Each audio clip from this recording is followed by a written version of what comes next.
Have you ever looked at your calendar for the day and then just dread came over you? It's like, oh, I really don't want to do this today. And in fact, I've had this feeling of not wanting to do this for several days and maybe even longer. So if you found yourself hating this business that you created, then watch this video, because I have 3 very important ways for you to love your business again. Okay? And in fact, I'll even tell you a story about a job that I did. $200,000 for a year, promises of shares in that company, but I walked away from it for my own sanity. But before we get into that, that's actually in point number 2. And point number 1 is you need to discover your disconnect. So what does that mean? Discover your disconnect. Well, it's basically like rediscovering your purpose. You need to figure out, why did you start your business in the first place? Okay, if you're finding yourself to the point that you're not loving your business anymore, then you need to step back and say, why did I start this to begin with? Because starting your own business is a challenge. It's a struggle. So get back into your frame of mind of when you made this leap and when you jumped, and ask yourself why. Why did you do it? Right?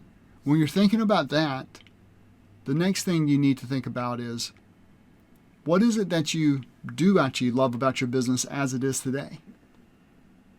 What's 1 or 2 things about your business as it is today that you absolutely love? And if you can't come up with anything there, then think about the past. In the past, what is something that you loved about your business? On the flip side of that, the third question you need to ask yourself is, what is it about your business that you hate? Okay. What is it that you just cannot stand? And why do you feel the way you do? Like, what is it? What are the tasks? What's involved? Who is it that you're working with? Your clients, your deliverables, your processes. Like, what is it that you absolutely despise in your business right now? Okay.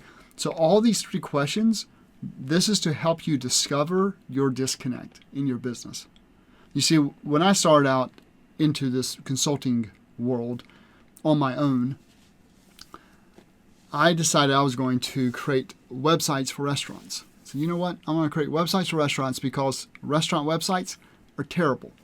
You know, I'd go to websites and go to download or go to look at their menu, and it was a PDF I had to download. It's like, okay. And then that's even if they even had a menu to begin with.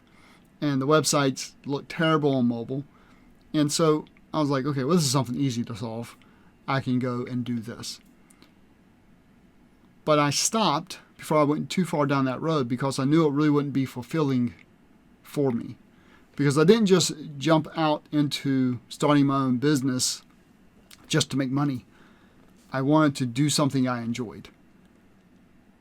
And as an employee, I enjoyed creating custom software. That's what I enjoyed doing. And so I really didn't want to only create software for, and not really even software, just more like websites, brochure sites, for one type of client. I wanted to be able to do a lot of different things for a lot of different people.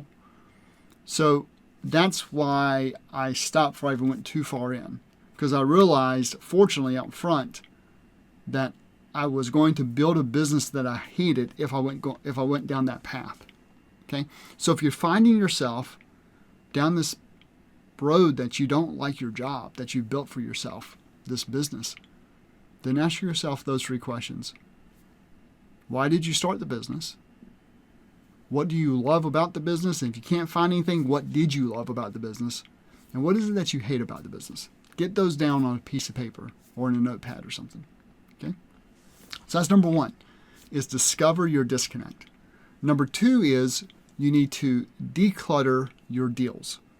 And what I mean by that is you need to reevaluate your clients. So just like you reevaluated your purpose in the first step, now you're reevaluating your clients.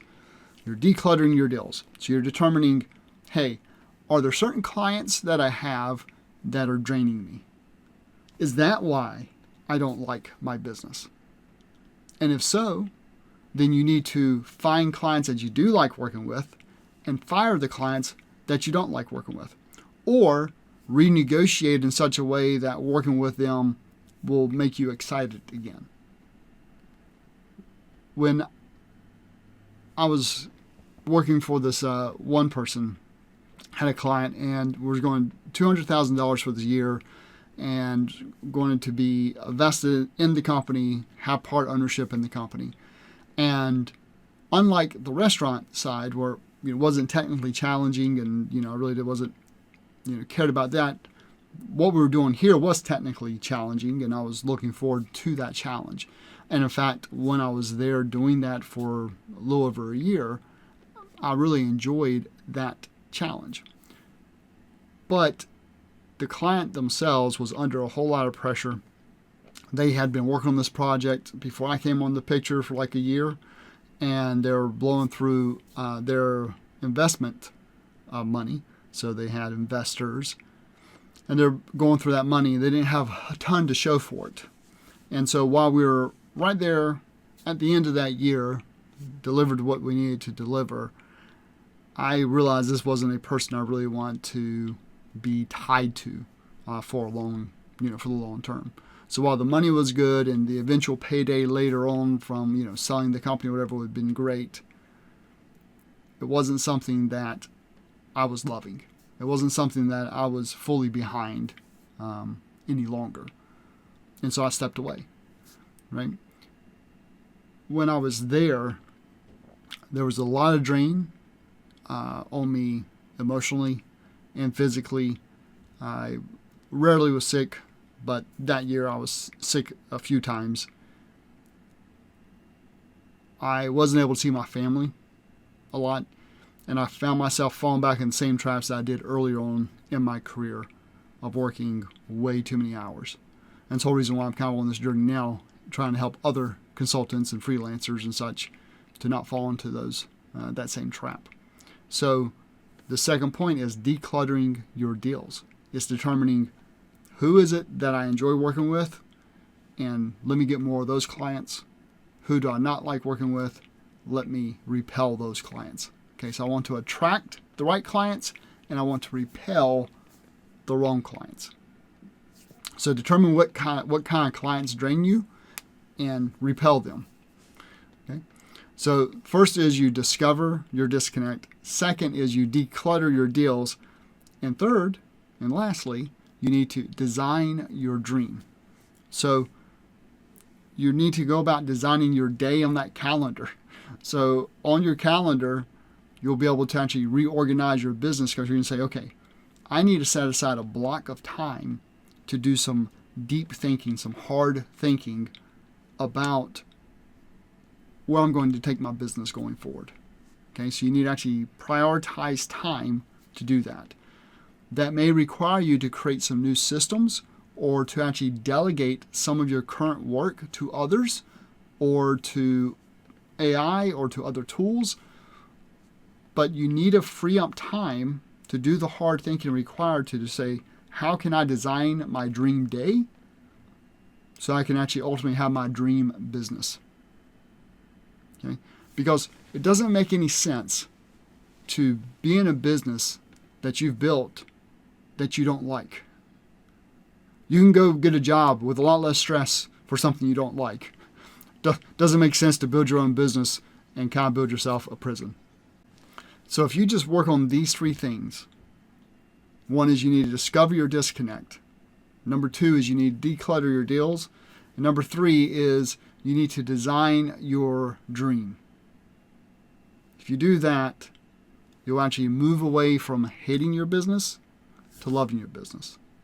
Now, if you like this video, part of that whole designing your dream, I go deep into that in the video that I have here that you can watch.